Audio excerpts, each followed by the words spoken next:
I'm talking to Carlos Alves, who is the county organiser for Suffolk and is from Bury St Edmunds.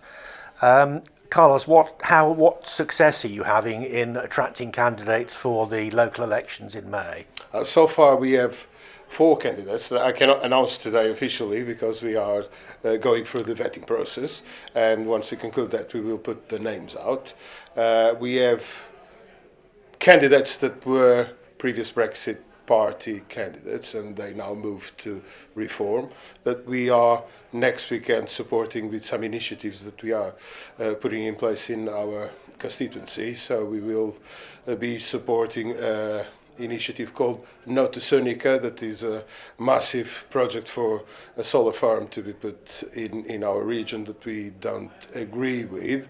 Not that we are against solar, we are all pro-solar, we just don't agree with the model that they're using at the moment to put this farm together, because we'll have a massive impact in land that we could be putting food in. So they're using grade A agricultural land to put a solar farm in when they could use lesser quality land in other parts of the country. Yeah, so go to the roof, so go onto the roads, yes. to other more smarter ways to use solar that we quite rightly need in this country to become more independent from overseas.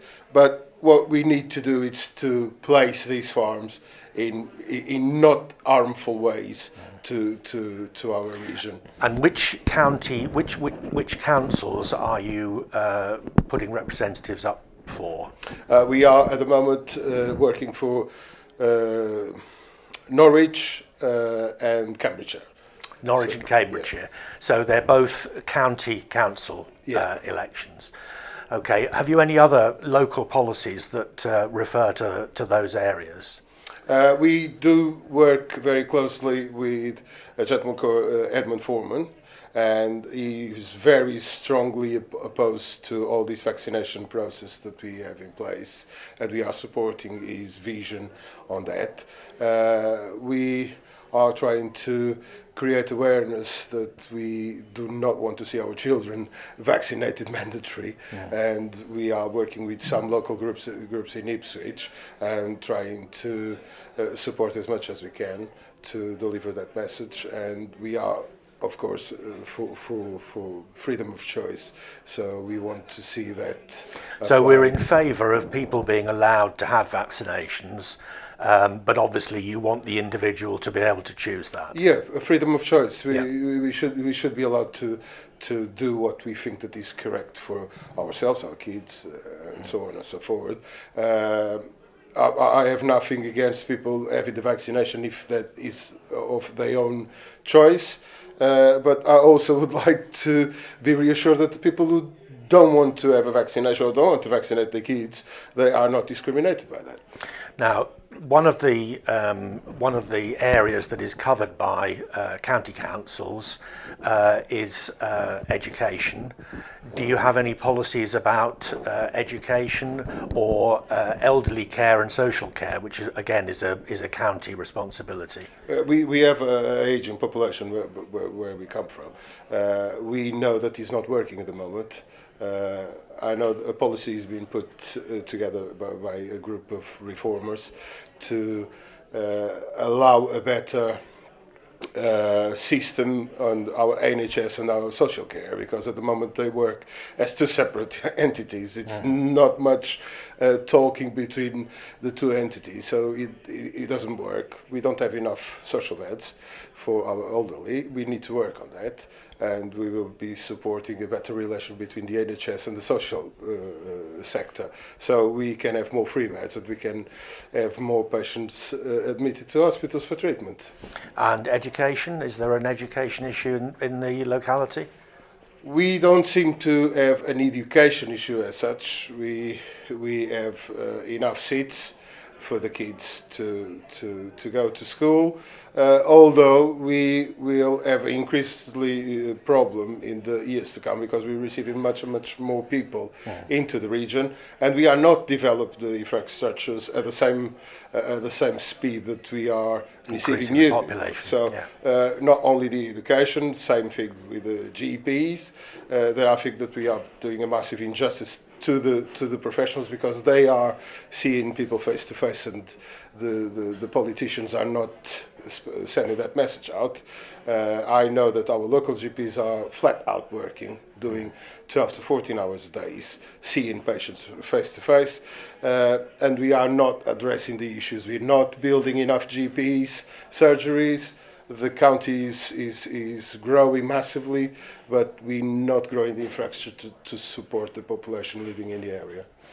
And any other local issues that you want to raise while we're talking?